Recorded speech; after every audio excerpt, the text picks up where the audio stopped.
pinapakilala. This is my better half. O, ganun lang. Kalahati. Ayan. Kasi magiging isa kayo. At madidiscover nyo simula sa araw na ito kung ano ang ibig sabihin ng pagiging isang laman. Ang nakakatuwa naman, si Jehovah, hindi lang niya basta pinagsama tapos bahala na kayo. Hindi ganun. Kasi alam natin na si Jehovah ay isang maligayang Diyos at personifikasyon ng pag-ibig. Di ba? Siya ay Diyos ng pag-ibig. Kaya yung kanyang ginawang pagsasama ng lalaki at babae bilang mag-asawa, ang nais niya ay mapuno din ng kaligayahan at pag-ibig. At yan ay magagawa ninyo kung makikinig kayo sa kanyang payo. Kung kayo ay laging kumbaga aasa sa kanya habang kayo ay magkasama araw-araw, magiging matagumpay kayo. Hindi lang kayo basta magkasama, kundi magkasama kayong masaya at puno ng pag-ibig. At tama naman din na makinig kay Jehovah kasi siya nga yung nagpasimula ng pag-aasawa. Alam niya yung pinakamabuti para sa mga may asawa. Someone you know. Lagi mong tandaan na kasama mo ko palagi sa lahat. Promise ko rin na aalagaan kita, mamahalin kita habang buhay. Sabay nating paglilingkuran sa Jehovah. And I love you so much. Since nag-I love you ka, I love you too.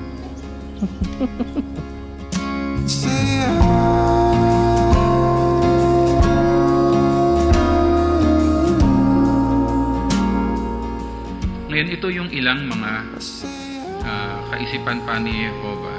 Actually, mga utos ito no? Na kailangan gawin ng asawang lalaki at asawang babae. Umpisahan natin sa iyo, Jethro. Okay. Ang asawang lalaki na nagtatamo ng matinding paggalang. Ikaw ay mayroong bigay Diyos na atas na maging ulo ng iyong pamilya. Yan ay atas na iyong kukunin ngayon mula sa Diyos na Jehovah.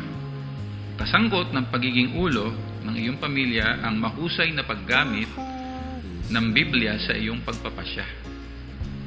Pagka magde-decide, laging tignan kung ano ang kaisipan ni Jehovah sa mga bagay-bagay. At ang pangunguna dapat sa maibigin at mabait na paraan.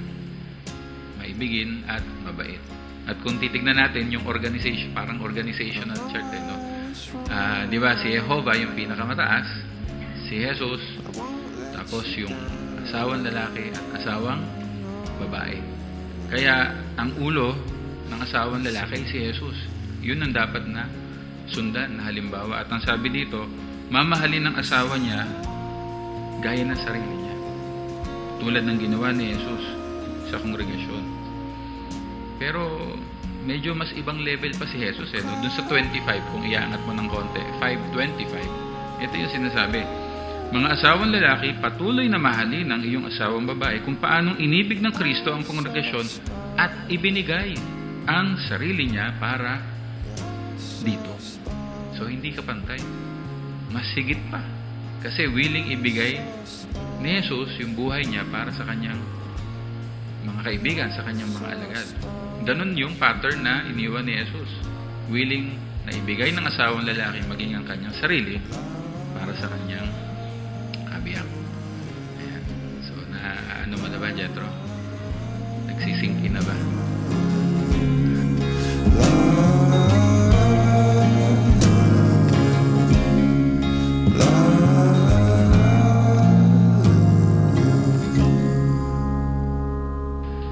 Kamusta naman si Jincy? Ano yung sinasabi ng kasulatan na ina-expect sa isang asawang babae?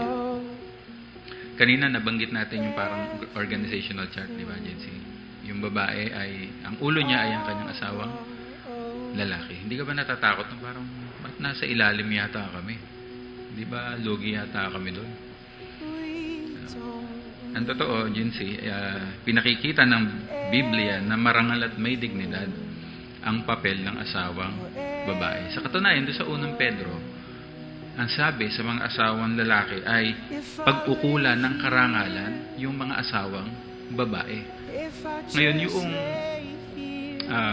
arrangement na yan na pinag-uusapan natin na ang babae ay magpapasakop, ang ulo niya ay ang kanyang asawang lalaki. Basically, yan ay organizational talaga.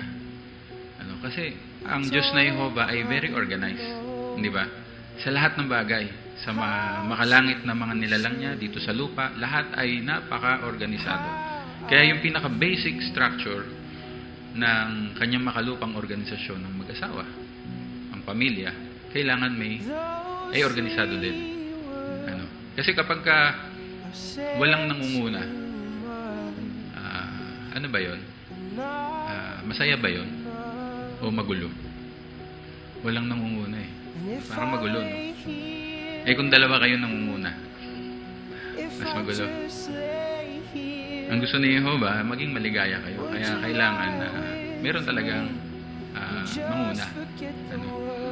At ikaw ay magiging complement ng iyong asawa.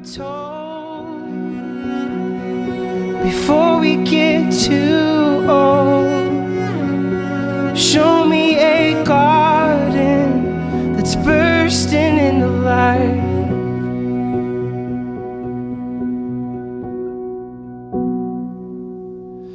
Let's waste time chasing Ikaw ba, Jethro James Ballesteros Brugada, sa harap ng Diyos na Jehovah at ng mga saksing ito, ay kumukuha kay Jency Gonzalez Jose bilang iyong pinakasalang asawa upang ibigin at pakamahalin alinsunod sa batas ng Diyos na nakasaad sa banal na kasulatan para sa mga Kristiyanong asawang lalaki habang kayo ay kapwa nabubuhay?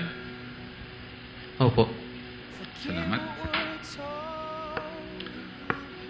Ikaw ba, Jency Gonzalez Jose, sa harap ng Diyos na Jehovah at ng mga saksing ito ay kumukuha kay Jethro James Ballesteros Brugada bilang iyong pinakasalang asawa upang ibigin at pakamahalin at matinding igalang alinsunod sa batas ng Diyos na nakasaad sa banal na kasulatan para sa mga Kristiyanong asawang babae habang kayo ay kapwa nabubuhay? Opo. Maraming salamat. Ako si Jethro James Ballesteros Brugada ay kumukuha sa iyo, Jency Jose, upang maging aking pinakasalang asawa, upang ibigin at pakamahalin alinsunod sa batas ng Diyos na nakasaad sa banal na kasulatan para sa mga Kristiyano asawang lalaki habang tayo ay kapwa magkasamang nabubuhay sa lupa ayon sa kaayusan ng Diyos sa pag-aasawa. Ako si Jency Jose ay kumukuha sa iyo, Jethro James Brugada, If I lay here,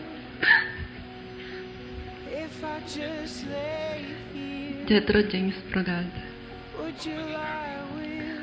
upang maging akin Just forget the world. pinakasalang asawa, upang ibigin at pakamahalin Don't cry. at matinding igalang alinsunod sa batas ng Diyos na nakasaad sa banal na kasulatan para sa mga Kristiyano asawang babae Those three habang tayo ay kapwa said to my magkasamang nabubuhay sa lupa ayon sa kaayusan ng Diyos sa pag-aasawa. And if I lay here, if I just lay here, would you Dahil kung lie mabuwal ang with isa sa kanila, may babangon siya ng just forget kasama niya. Pero ano ang mangyayari sa isang nabuwal kung walang tutulong sa kanya na bumangon? Ayan. So ito ay isang katotohanan sa mga may asawa. Talagang merong mga pagkakataon, baka si Jethro yung namomroblema o malungkot no? May alalahanin, susuportahan ni Jency. Baka naman si Jency yun. Mayroong worries. Si Jethro naman, ano? Yung aalalay sa kanya. At kung minsan, talagang dumadating ang punto na parehong mayroong inaalala, edi mag-aalalayan kayong dalawa. Kasi dun sa panaling gawa sa 3 hibla, kung kayo yung dalawa, at si Jehovah yung pangatlo, sino pinakamatibay dun? Si Jehovah. Hindi mapapatid yun. Kaya, napakatalino talaga na isama natin siya. Talagang mapagkakatiwalaan ang mga payo ng Diyos na Jehovah. Kaya, pag-aaral sa Biblia, meron kayong personal study, pwede. Hindi mawawala yun. Pero ngayon ay mag-i-initiate si Jethro ng family worship. Importante yun. Ang pananalangin, ganun din, magkasama. May personal prayers, hindi mawawala. Pero mas madalas ay magkasama kayong mananalangin. Ano? Mangunguna si Jethro sa pananalangin. Sa pagsamba, isang kongregasyon lang naman kayo, di ba? Ayun, walang problema. So, diretso, no? Magkasamang dadalo, magkasamang maglilingkod sa larangan. Pwede kayong may kapartner na iba sa pagbabible study, sa field service, pero lagi kayong maglalaan ng panahon at least once a week na kayo yung magkapartner. Dreams there for those who sleep. Life is for us to keep. And if you're wondering what this song is leading to, I wanna make it with you. I really think that we could make it good. No, you don't know me well, and every little thing only time will tell. But you believe the things that I do, and we'll see it through. Life can be short or long. Love can be right or wrong. And if I chose the one I'd like to help me through, I'd like to make it with you. I really think that we could make it good.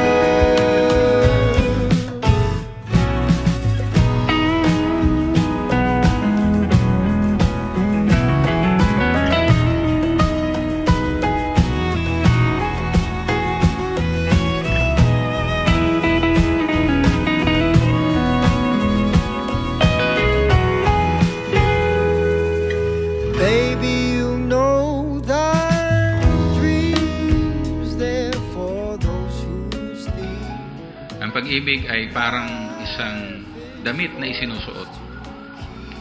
Dinadamit o dinadamtan ng isa ang kanyang sarili o ang inyong pagsasama ng pag-ibig. Pag ginawa nyo yun, mayroon dalawang effect. Yung una, ito ay nagbibigay ng proteksyon sa inyo pag inyong isinuot ang pag-ibig. Proteksyon sa impluwensya ng kaaway ni Jehovah at ng sanlibutan ito.